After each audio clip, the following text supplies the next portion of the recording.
now the catalyst reactivity is reduced sufficiently that it stops at the Z alkene.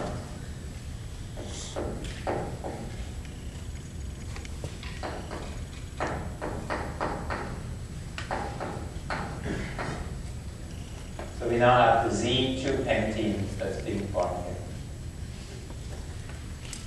And so this is a nice way to make Z alkenes.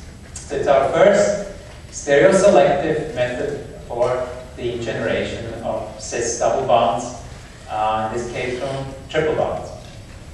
A nice new reactivity that we were able to explore. Any questions? Yeah. Perfect. I didn't pay her for that. So she just asked me, what would we do if we wanted the E? And so obviously I have to tell you how to make the E. And what you need to do for that is a dissolving metal reduction provides E alkenes.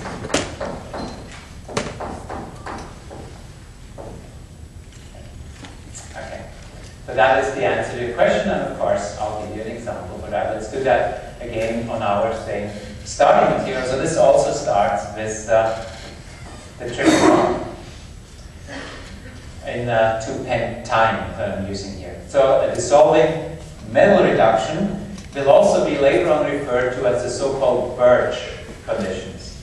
I won't use the name here. I don't want you to be thinking about Birch yet, but for those of you who have heard about these things a little bit more, these conditions were invented by an Australian chemist, Sir Arthur Birch.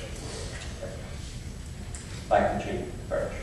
But anyway, dissolving metal reductions. What is dissolving metal? It's a beautiful reaction. You take lithium metal, a very reactive, shiny metal, it oxidizes and gets a little bit grayish or dark grayish. You cut it with a knife, you get a shiny surface. If you're lucky, there's sparks and stuff, but you have to be careful when you do that, so don't do this at home. You do this in the presence of an expert that's supervised with you. But it is a beautiful reaction, and then even more beautiful is that these shiny pieces of metal that you cut off the rod of lithium, when you actually add them to the right solvent, for example, ethylamine, which is something you have to cool. It's at room temperature, it's a gas, so you cool it down a little bit, and it's a nice transparent clear liquid. You add these shiny metal pieces, silvery metal, to the clear liquid, and it turns dark blue. It's one of the most beautiful reactions that you can imagine. It's very nice color, it's very reactive to oxygen, chloric. It's beautiful as a process. So you want to run a dissolving metal reduction. That provides. Who has ever run a dissolving metal reaction? Brandon, Eric, not yet? Oh, yes, Eric has run one. It's beautiful, right? Mm-hmm. There we go. Very nice. Yeah. So it's one of the things, unfortunately, and not many of you will be able to run this, but it's one of the things you want to do undergraduate research. You talk to a faculty and you tell them up front, the reason I want to work with you is because I want to run a Birch reduction or a dissolving metal reduction. That will impress them, for sure. So that's something you can use. Okay, so under these conditions, I will get the E alkenes.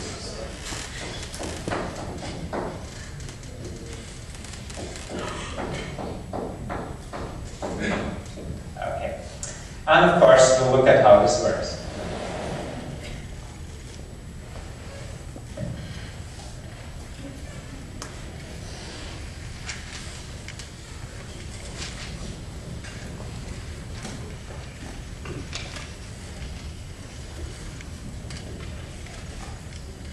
So let's look at the mechanism.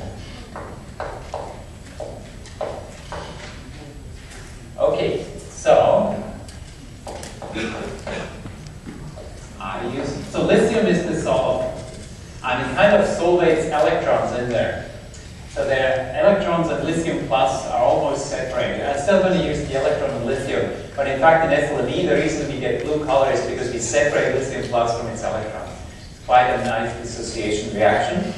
And then these electrons are hanging out, and they're looking for pi orbitals. And of course, we have lots of pi orbitals on the triple bond, so we get this addition across. And I use the single-headed arrows because lithium has one valence electron to give away.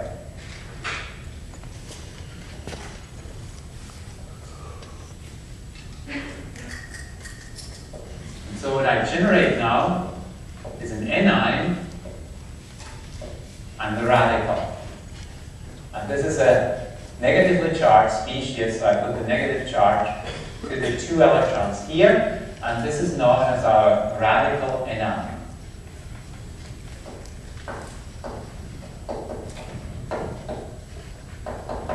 And of course, the counter ion is lithium plus. But I'm generating the radical anion. The radical anion is every bit as its name. It's very reactive. And it encounters another ethylamine solvent, and so it deprotonates the solvent. So double-headed arrow now, deprotonation. Why is it trans? Because the electrons, even the unpaired one, and here the paired ones, of course, repel each other, right? So that's why we want them to be across the double bond, because there's electron-electron repulsion, negative repulsion here. You want to separate them as far as possible. That's why they're across the double bond.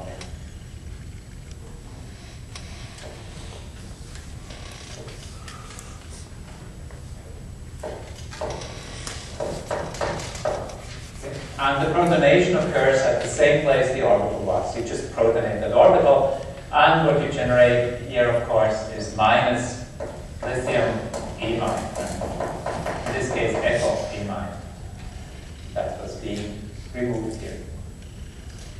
Okay? Then you get a radical. Now the radical lost its negative charge, so it has, kind of remorse of all of this. It wants a negative charge back. And so it looks at another lithium and grabs another electron from the group. Okay, so we generate, through this protonation, we generated the radical.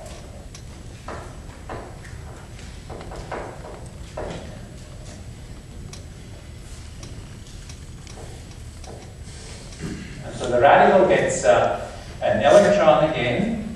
It gets added to the electron, so we generate another negatively charged species with a lithium counter ion. And this is now our anion. So radical anion, add a proton, you get a radical, add an electron, you get an anion. Then the anion discovers, wow, there's a lot of negative charge here. So I'm very basic, the anion is very basic, and so it abstracts another hydrogen from the solvent, another proton. It's protonated, same way as the radical anion. Not quite as fast, but also it's being protonated, and that gives us our product, which is the trans product. And that's a neutral species, and again, in this process, we eliminate the lithium plus NH minus SN. That's one. So we still have a pretty strong base, and so we obviously do a neighbor's workup of this reaction that I didn't particularly list here. Okay. So this is the mechanism of the dissolving metal reaction. And again, just to stress, the reason that we get the PE configuration is because of this first intermediate, the radical anion, where you're trying to put the unpaired electron and the paired electron, the electron pair here, as far away as possible from each other, so to maximize the distance. So maximize distance.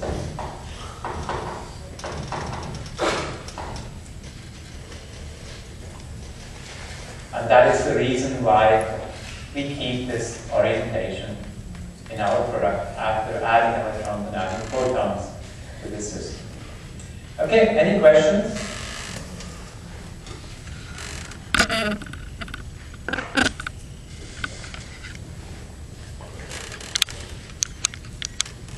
Okay, so we're almost done. I don't want to go over time, but I also want to at least show you a little bit about another application of acetylenes. Just one more application, something that's for your interest. So I'm going to end with something that you don't need to know for the final. But before we go there, just one reaction, the last reaction I'll show you for this semester. Are there any questions regarding what's on the board right now? The mechanism. Again, this is a mechanism. This one you need to know. You know, obviously like this mechanism. And so I might be tempted to ask you about it. It's a little bit complicated, so make sure that you understand this. Do it in the absence of having your notes in front of you or watching the lecture on YouTube again. Try to do it just from maybe from a different starting material going to the corresponding product here. Just to see if you can draw the radical anion, the radical, and the anion, and draw the right kind of reaction arrow. We use both double-headed and single-headed arrows, depending on what we attack, right? So we have the single-headed arrows here, and then the double-headed arrows here and here, where we protonate. So it kind of mixes up or uses a lot of the principles that, again, we discussed for mechanistic purposes previously. Okay, no questions, so I'll use 3 minutes of the remaining 5 minutes to show you one beautiful reaction of alkynes, and that's the Bergman cyclization.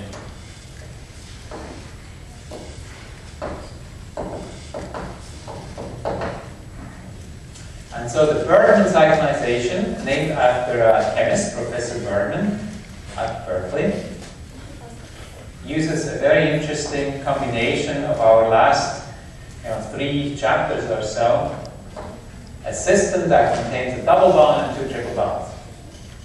And this has the nice name ene diene, very descriptive. It's an ene diene.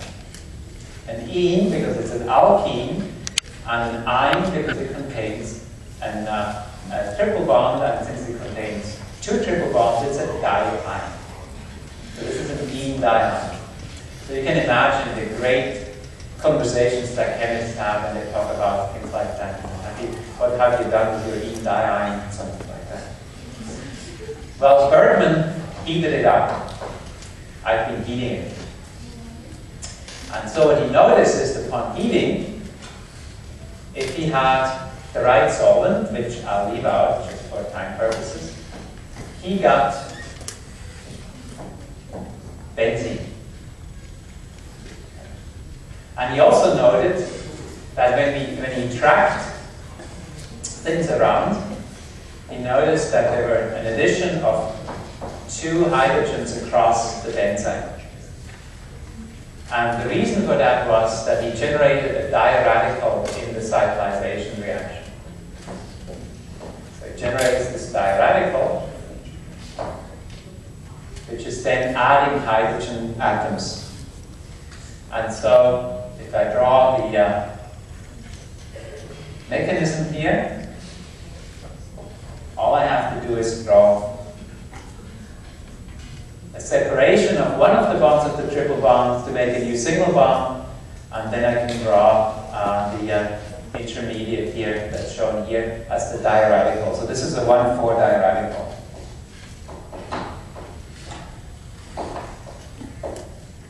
And why do I show you this reaction? Well, it's because there's a class of antibiotics which have ene dienes. They're the ene diene antibiotics.